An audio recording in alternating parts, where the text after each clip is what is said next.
그다음 4번 217조 2의 규정에 의하여 피고인의 출석 없이 공판 절차를 진행하기 위해서는 정당한 사유 없이 출석을 거부했다는 것만으로 부족하고 더 나아가 교도관리에 의한 인치가 불가능하거나 현저히 곤란하다고 인정되어야 된다.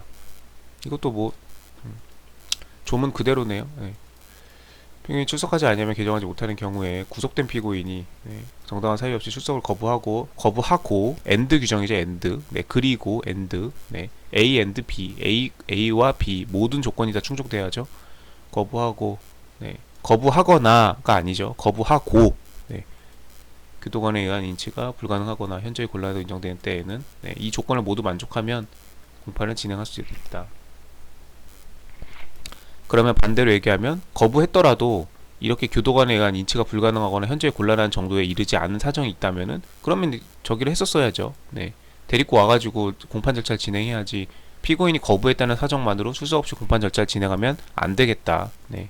불가능하지도 않았는데 불가능하다고 현저히 곤란된다고 인정되는 이런 조건까지도 만족을 플러스로 해야 그때 출석 없이 할 수 있다라는 거죠. 더 나아가 인정되어 있다. 조문 내용 그대로 맞는 지문이고, 그다음 14번 증인신문. 옳은 것만을 모두 골라라. 니은 리을이 정답이네요. 네. 증인이 주신문을 하는 자에 대하여 적의 또는 반감을 보일 경우에는 주신문에 있어서도 유도신문을 할 수 있다. 네, 이거는 원칙적으로 주신문에는 유도신문을 할 수 없습니다. 이 신문은 주신문과 반대신문이 이렇게 구성이 되는데, 이제 반대신문에 제반대신문, 제제반대신문 이런 식으로 나가죠. 어쨌든 큰 덩어리로 이제 주신문, 반대신문이 있는데, 반대신문은 유도신문을 할 수 있지만 주신문은 유도신문을 할 수 없는 게 원칙인데, 증인이 이런 적의 또는 반감을 보이면 이때는 원칙적으로 안 되는 주신문에 있어서도 유도신문을 할 수 있다. 이거는 형사소송 규칙에 나와 있습니다. 네. 형사소송 규칙도 문제를 내네요. 국가직 실급. 네. 주신문. 네. 주신문에 있어서는 유도신문을 하여서는 아니 된다. 원칙입니다. 반대신문. 바로 76조에 있어요. 반대신문은 유도신문을 할 수 있다라고 돼 있어요. 원칙은 이렇게 규정돼 있습니다. 다만 주신문에서 이런 경우에는 그러하지 아니하다. 유도신문을 할 수 있다라는 거죠. 네.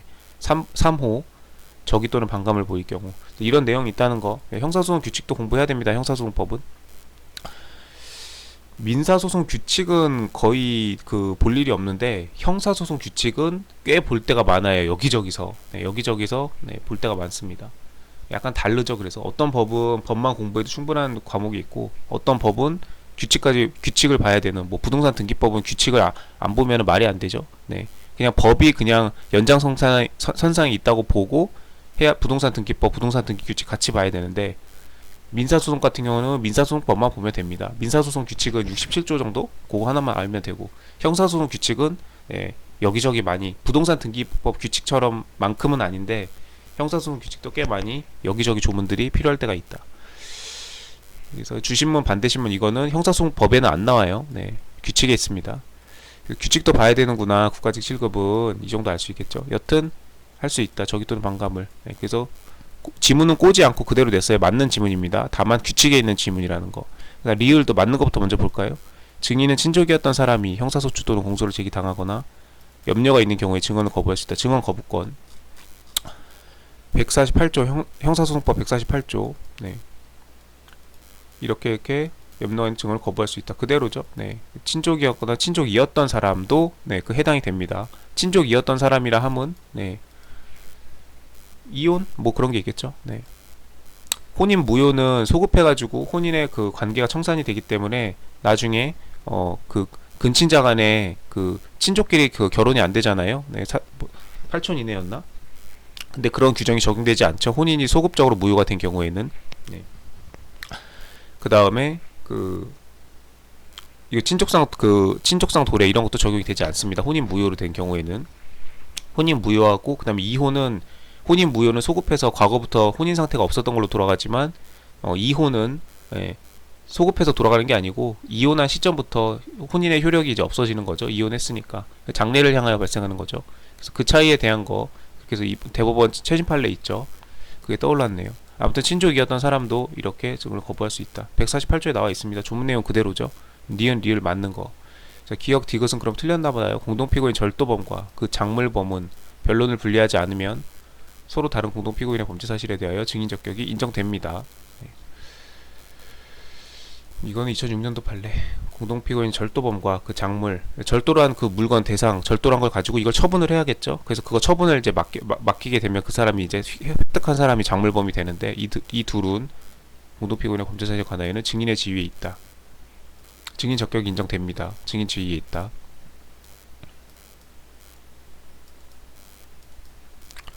라는 거 그래서 틀렸고, 그 다음에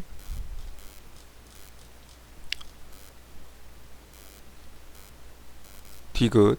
재판장은 증인이 피고인의 면전에서 충분히 진술을 할 수 없다고 인정한 때는, 그쵸? 재판장은 증인이 재판장의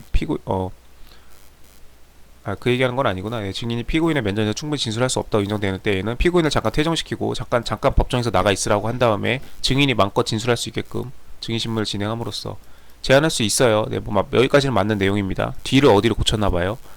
그로 인해 피고인의 반대신문권이 침해되었다면, 그럼 안 되죠. 반대신문권을 보장해줘야죠.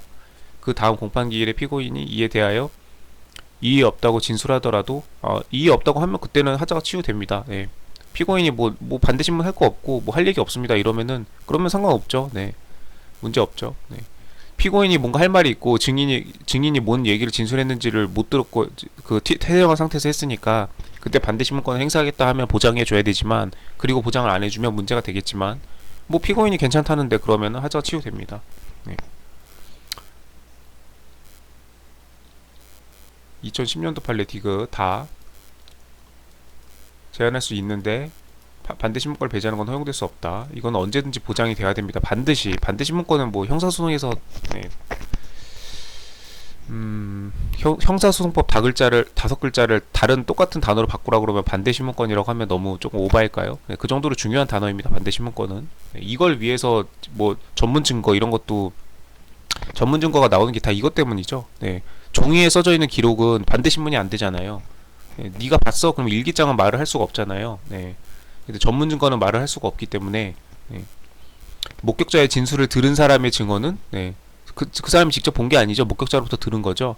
그럼 그 상황에 대해서 구체적으로 좀 얘기해 볼래? 이렇게 반대신문 하려고 하면, 그거는 나도 들은 거야. 그냥 그 목격한 사람한테 들어. 이렇게 돼야죠. 그래서 목격한 사람을 직접 불러야지, 목격한 사람으로부터 그 목격을 했다는 내용을 들었다라고 하는 사람이 증언을 하는 거는 전문이죠.